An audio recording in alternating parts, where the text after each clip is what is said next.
ಸಹೃದಯ ಬಂಧುಗಳೇ, ವಂದನೆಗಳು. ದೃಪದನಿಂದ ಅವಮಾನಿತನಾದಂತಹ ದ್ರೋಣ, ಒಂದು ಕಡೆಯಿಂದ ಹಸುವಿನಿಂದ ಬಳಲಿದಂತಹ ದ್ರೋಣ ಮಗ ಅಶ್ವತ್ಥಾಮ.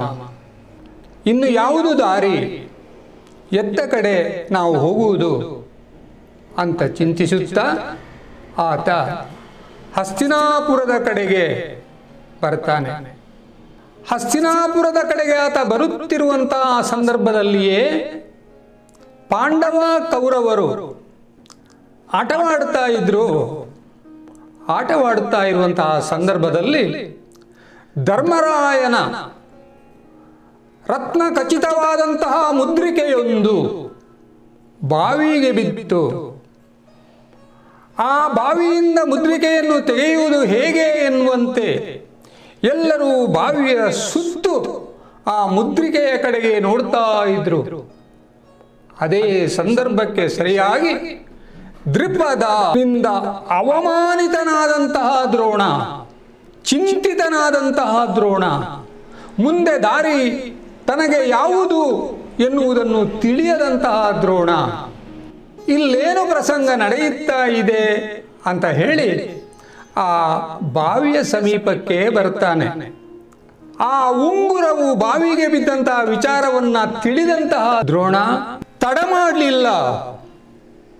ಶರಬಂಧದಲ್ಲಿ ನಿಮಿಷಾರ್ಥದಲ್ಲಿ ಆ ರತುನದ ಉಂಗುರವನ್ನ ತೆಗೆದುಬಿಟ್ಟ.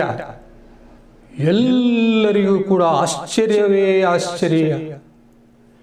ಕೇವಲ ಬಾಣಗಳನ್ನ ಹೂಡಿ ಆಮುಖೇನವಾಗಿ ಆ ಉಂಗುರವನ್ನು ತೆಗೆದಂತಹ ಈ ಅಪ್ರತಿಮ ವೀರ, ಅಪ್ರತಿಮ ಬಿಲ್ಲುಗಾರ ಯಾರು ಎನ್ನುವ ಸಂದೇಹಕ್ಕೆ ಅವರೆಲ್ಲರೂ ಎಡೆಯಾದರು.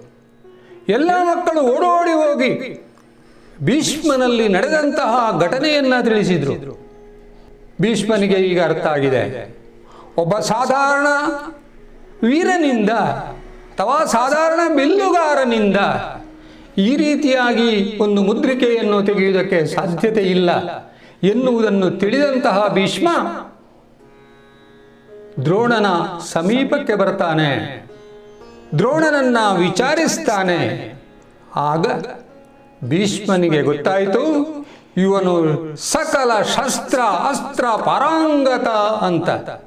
ಮಕ್ಕಳಿಗೆ ಇವನಿಂದಲೇ ವಿದ್ಯಾಭ್ಯಾಸವನ್ನು ಕಲಿಸುವುದು ಒಳಿತು ಎನ್ನುವುದನ್ನು ತಿಳಿದಂತಹ ಭೀಷ್ಮ ದ್ರೋಣಾಚಾರ್ಯರನ್ನ ಪಾಂಡವ ಹಾಗೂ ಕೌರವರಿಗೆ ಸಕಲ ವಿದ್ಯಾಭ್ಯಾಸವನ್ನ ಕಲಿಸಿಕೊಡಬೇಕು ಅಂತ ಹೇಳಿ ಕೇಳಿಕೊಂಡ. ಒಂದು ಒಳ್ಳೆಯ ಮುಹೂರ್ತದಲ್ಲಿ ದ್ರೋಣಾಚಾರ್ಯರು ಪಾಂಡವರಿಗೆ ಹಾಗೂ ಕೌರವರಿಗೆ ವಿದ್ಯಾಭ್ಯಾಸವನ್ನ ಕಲಿಸುವುದಕ್ಕೆ ಪ್ರಾರಂಭಿಸಿದ್ರು. ಇದೇ ಸಂದರ್ಭದಲ್ಲಿ ಇನ್ನೊಂದು ಘಟನೆಯನ್ನ ನಾನು ನಿಮಗೆ ತಿಳಿಸಬೇಕು. ಕರ್ಣನ ಬಗ್ಗೆ ಈಗ ನಾವು ಸಾಕಷ್ಟು ತಿಳಿದಿದ್ದೇವೆ. ಎಲ್ಲರ ಬಾಯಿಂದಲೂ ಸೂತಪುತ್ರ ಅನಿಸಿಕೊಂಡಿದ್ದಾನೆ. ಕಲಿಬೇಕು ಅನ್ನುವಂತಹ ಮಹತ್ವಾಕಾಂಕ್ಷೆ ಆತನಿಗೆ.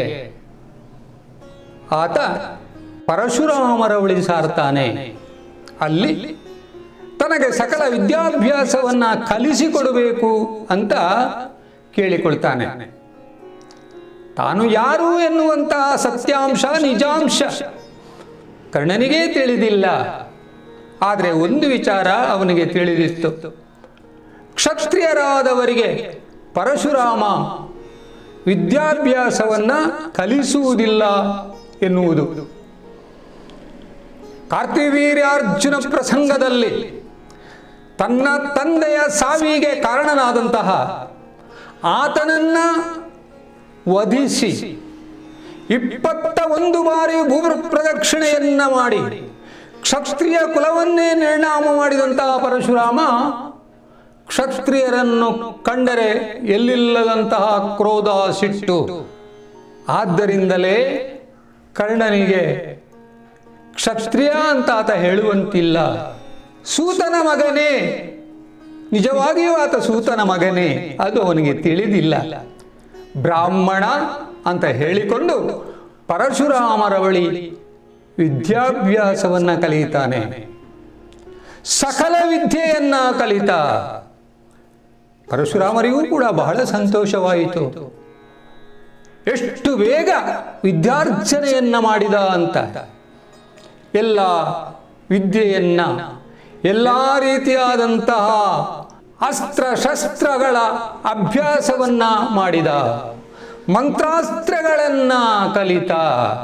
ಒಂದು ದಿನ ಗುರುಗಳು ಕರ್ಣನ ತೊಡೆಯ ಮೇಲೆ ತಲೆಯನ್ನಿರಿಸಿ ಮಲಗಿದಂತಹ ಒಂದು ಸಂದರ್ಭ. ಇಂದ್ರ ಮುಂದೆ ನಡೆಯಬಹುದಾದಂತಹ ಯುದ್ಧದಲ್ಲಿ ತನ್ನ ಮಗನಿಗೆ ಈ ಕರ್ಣ ಶತ್ರುವಾಗುವುದಕ್ಕಿದ್ದಾನೆ ಎನ್ನುವುದನ್ನ ಅರಿತಂತಹ ಆತ ಈತನ ಶಕ್ತಿಯನ್ನ ಕುಂದಿಸಬೇಕು ಎನ್ನುವ ಕಾರಣದಿಂದಲೇ ವಜ್ರ ಕೀಟವಾಗಿ ಅಲ್ಲಿ ಬರ್ತಾನೆ.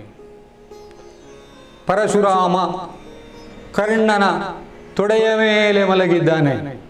ಇದೇ ಸಂದರ್ಭದಲ್ಲಿ ಆ ವಜ್ರ ಕೀಟ ಕರ್ಣನ ತೊಡೆಯನ್ನ ಕೊರೆಯುವುದಕ್ಕೆ ಪ್ರಾರಂಭಿಸಿತು.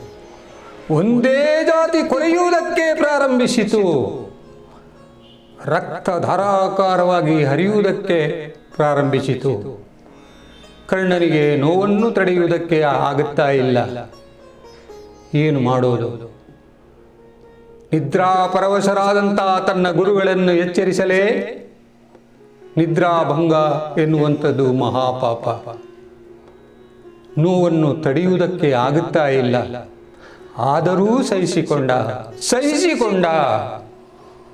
ರಕ್ತ ಒಂದೇ ರೀತಿ ಹರಿಯುತ್ತಾ ಇದೆ. ಆ ರಕ್ತದ ವಾಸನೆಯಿಂದ ಪರಶುರಾಮರ ನಿದ್ರೆ ಕೆಟ್ಟಿತು. ಕಣ್ಣು ಬಿಟ್ಟು ನೋಡುವಾಗ ರಕ್ತ ಹರಿಯುತ್ತಾ ಇದೆ. ಕರ್ಣ ಮೌನವಾಗಿದ್ದಾನೆ. ಪರಶುರಾಮನಿಗೆ ಎಲ್ಲಿಲ್ಲದ ಸಿಟ್ಟು ಬಂತು. ಎಲ್ಲವೋ ಯಾರು ನೀನು ಕ್ಷತ್ರಿಯನಿರಬೇಕು. ಇಲ್ಲವಾದರೆ ಒಬ್ಬ ಬ್ರಾಹ್ಮಣನಿಗೆ ಈ ರೀತಿಯ ನೋವನ್ನು ಸಹಿಸಿಕೊಳ್ಳುವಂತಹ ಶಕ್ತಿಯಾದರೂ ಹೇಗೆ ಬಂತು? ನೀನು ನನ್ನನ್ನು ವಂಚಿಸಿದೆ. ಆದ ಕಾರಣ ಇದೋ ನಿನಗೆ ಶಾಪವನ್ನು ಕೊಡ್ತಾ ಇದ್ದೇನೆ.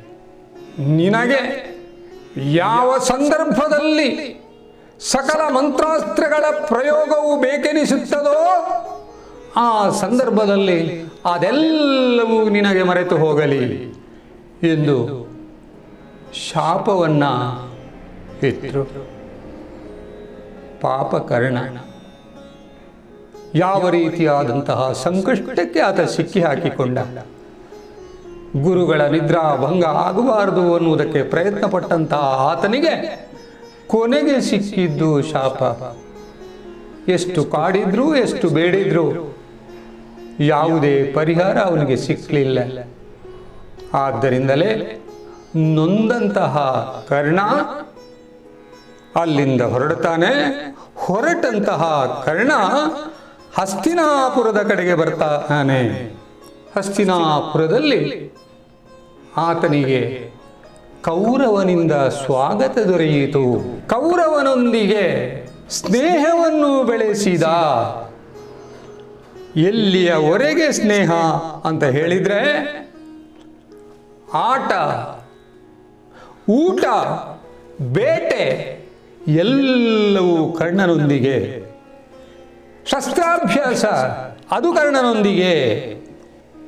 ಅವರ ದೇಹ ಎರಡಾದರೂ ಪ್ರಾಣ ಒಂದೇ ಎನ್ನುವಂತೆ ಸ್ನೇಹ ಬೆಳೆಯಿತು. ಆದ ಕಾರಣವಾಗಿಯೇ ಕುಮಾರವ್ಯಾಸ ಹೇಳ್ತಾನೆ, ಬೇಟೆ ಕರ್ಣನ ಕೂಡೆ, ಹಗಲಿರುಳ ಆಟ ಕರ್ಣನ ಕೂಡೆ. ಈ ರೀತಿಯಾಗಿ ಅವರ ಸ್ನೇಹವು ಬೆಳೆಯುತ್ತಾ ಬೆಳೆಯುತ್ತಾ ಬೆಳೆಯುತ್ತಾ ಹೆಮ್ಮರವಾಯಿತು. ಬೇಟೆ ಕರ್ಣನ ಕೂಡೆ, ಹಗಲಿರುಳಾಟ ಕರ್ಣನ ಕೂಡೆ, ಷಡುರಸದೂಟ ಕರ್ಣನ ಕೂಡೆ, ಶಸ್ತ್ರಾಭ್ಯಾಸವು ಅವ ಕೂಡೆ. ತೋಟಿ ಮನದಲ್ಲಿ ನಗೆಯ ಮಧುರದ ನೋಟ, ಕಣ್ಣಿನೊಳು ಉಳಿದವರ ಕೂಡಾಟಗಳು.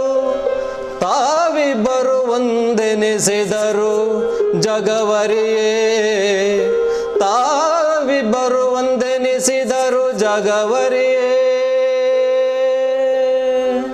ಇದೇ ಸಂದರ್ಭದಲ್ಲಿ ಕೌರವ ಪಾಂಡವರಿಗೆ ದ್ರೋಣರಿಂದ ಸಕಲ ಅಸ್ತ್ರ ಶಸ್ತ್ರಾಭ್ಯಾಸ ಆಯಿತು. ವಿವಿಧ ರೀತಿಯ ಆಯುಧಗಳ ತರಬೇತಿಯಾಯಿತು. ಒಬ್ಬೊಬ್ಬರು ಒಂದೊಂದು ಆಯುಧದಲ್ಲಿ ಪ್ರಾವೀಣ್ಯತೆಯನ್ನು ಪಡೆದರು. ಅದರಲ್ಲಿಯೂ ಅರ್ಜುನನು ದ್ರೋಣರ ಪಟ್ಟ ಶಿಷ್ಯನಾದ. ಅತಿ ಬೇಗವಾಗಿ ಎಲ್ಲ ವಿದ್ಯೆಗಳನ್ನು ಕಲಿಯುವಂತಹ ಸಾಮರ್ಥ್ಯ ಅರ್ಜುನನಿಗೆ ಇತ್ತು. ಈ ರೀತಿಯಾಗಿ ಅವರ ವಿದ್ಯಾಭ್ಯಾಸವು ಮುಂದುವರಿಯಿತು. ಸಮರದಲ್ಲಿ ಜಯಿಸುವ ರತಿಕ ವಿದ್ಯೆಯಳು ಇವರ ಸರಿ, ಸುರ ನರರಳು ಇಲ್ಲ ಎಂದ ಕುಮಾರವ್ಯಾಸ ಹಾಗೆ ಹೇಳ್ತಾನೆ. ಒಂದು ದಿವಸ ಇವರನ್ನು ಪರೀಕ್ಷೆ ಮಾಡಬೇಕು ಅನ್ನುವುದಕ್ಕೆ ಒಂದು ತಾಣವನ್ನು ನಿಶ್ಚಯಿಸಿಕೊಂಡು ಮರದಲ್ಲೊಂದು ಲಕ್ಷ್ಯವನ್ನು ಇರಿಸಿ ಆ ಲಕ್ಷ್ಯವನ್ನು ಭೇದಿಸುವುದಕ್ಕೆ ತನ್ನ ಶಿಷ್ಯಂದಿರಲ್ಲಿ ಹೇಳ್ತಾನೆ ದ್ರೋಣ. ಯಾರಿಂದಲೂ ಕೂಡ ಆ ಲಕ್ಷ್ಯವನ್ನು ಭೇದಿಸುವುದಕ್ಕೆ ಆಗಲಿಲ್ಲ. ಆದರೆ ಅರ್ಜುನನು ಕ್ಷಣ ಮಾತ್ರದಲ್ಲಿ ಆ ಲಕ್ಷ್ಯವನ್ನು ಭೇದಿಸಿದ. ದ್ರೋಣಾಚಾರ್ಯರಿಗೆ ಬಹಳ ಸಂತೋಷ ಆಯಿತು. ಸಕಲ ವಿದ್ಯೆಯನ್ನು ಅವನಿಗೆ ಕಲಿಸಿಕೊಟ್ಟರು.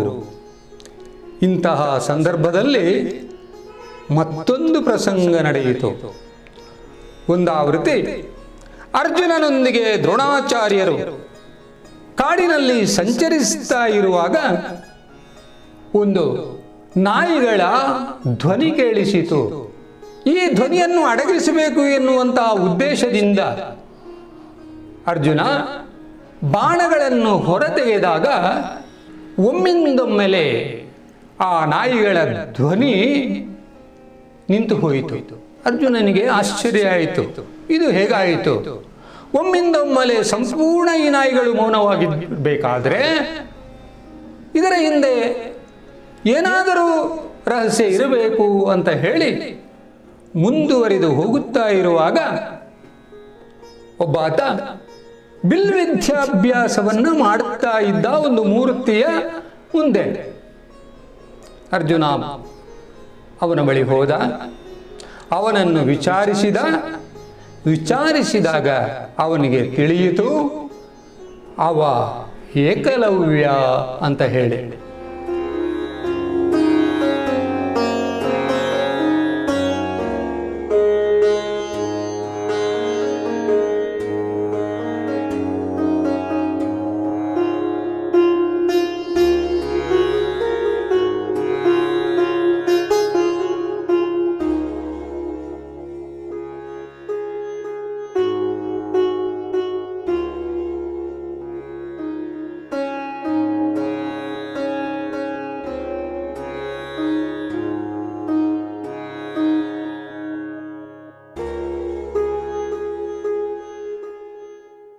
ಯತ್ರ ಯೋಗೇಶ್ವರ ಕೃಷ್ಣೋ ಯತ್ರ ಪಾರ್ಥೋ ಧನುರ್ಧರಃ